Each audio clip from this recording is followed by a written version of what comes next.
This is lesson 3.5, and our objective is to be able to trace the line of reasoning within a text in order to evaluate its effectiveness. Now, a lot of times we could end up with our readers having tons of questions about what we're saying, but we can avoid that for our readers by establishing a clear line of reasoning. Some key points to remember about line of reasoning is that line of reasoning refers to the logical sequence of the writer's claim, evidence, and commentary.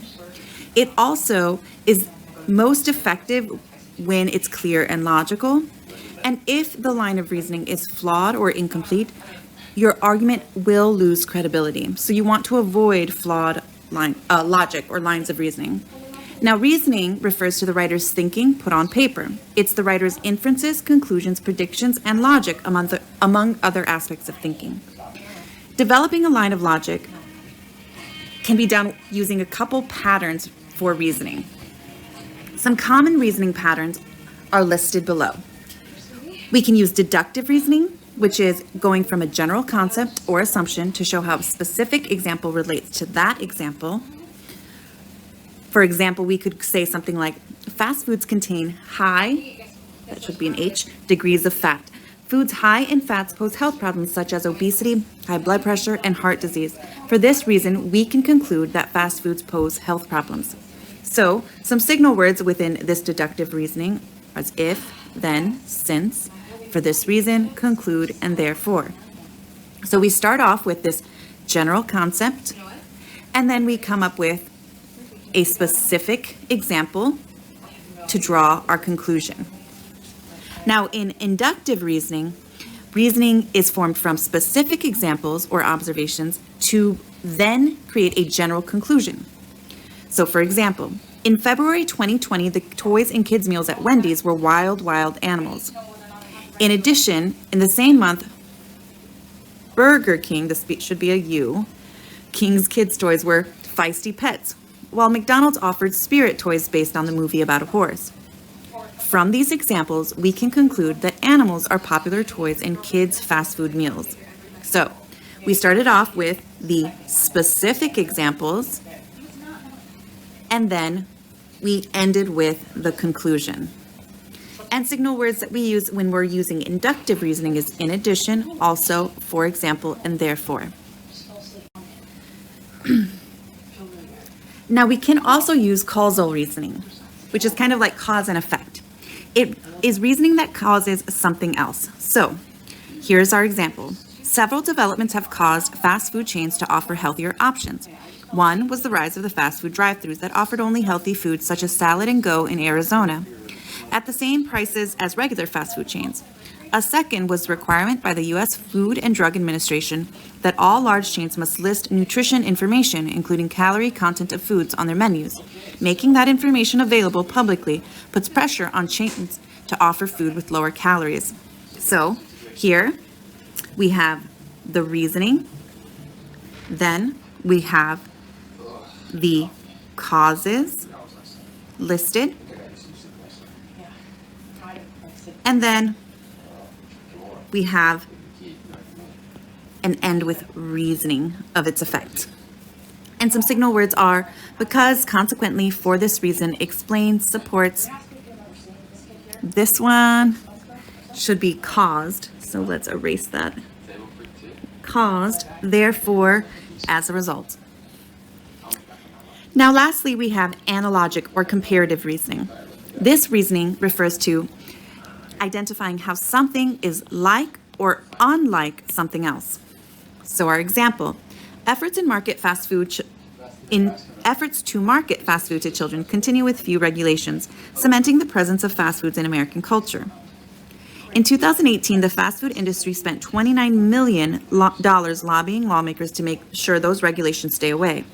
And as children get older, they face a similar level of marketing from the makers of e-cigarettes, now largely owned by the big tobacco companies, who spend on average $23 million each year lobbying lawmakers.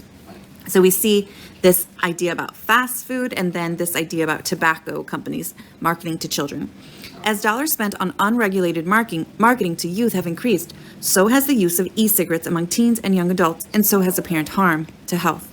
So they're showing how these two issues are similar in that they negatively impact children and are allowed to continue to do so because of the amount of money spent on lobbying lawmakers.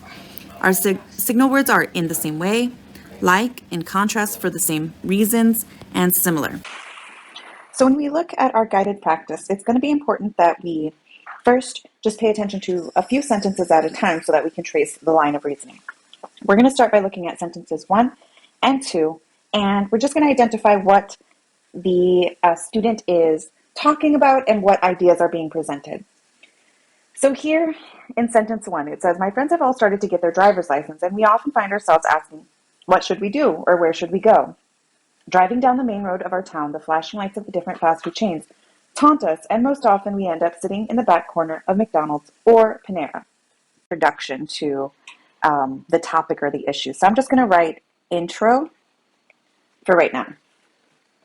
Let's look at our next set of sentences, sentences 3 through 5.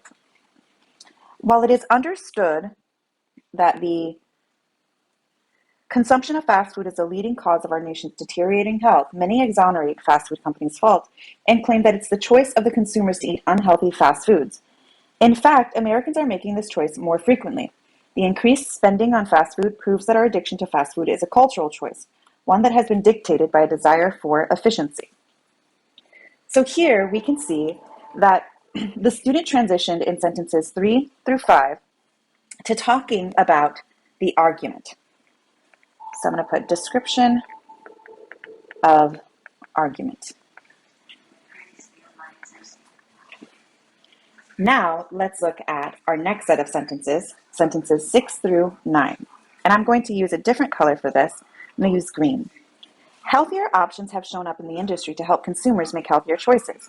McDonald's menu has not changed minus the addition of a few salads, but why? McDonald's has tried to add healthier options such as McLean Deluxe that claimed to be 91% fat-free. Once consumers discovered that the chain had added keratin or seaweed extract to the patty to replace the lost fat, all sales stopped and the item was removed from the menu. So here we see that the student goes from their introductory remarks, the description of the topic or argument, to a description of the argument that they are making. So this is their position on the argument. Okay, and then to end the paragraph, the student goes on to say, although a new chain, Panera's marketing focuses on fresh and healthy options, promising to use healthy ingredients and no hormones, it is evident that we have healthier fast food options to still fuel our busy lifestyles. But it is up to each of us to assume responsibility for healthy or healthier choices. With a little bit of evidence and there's very little commentary.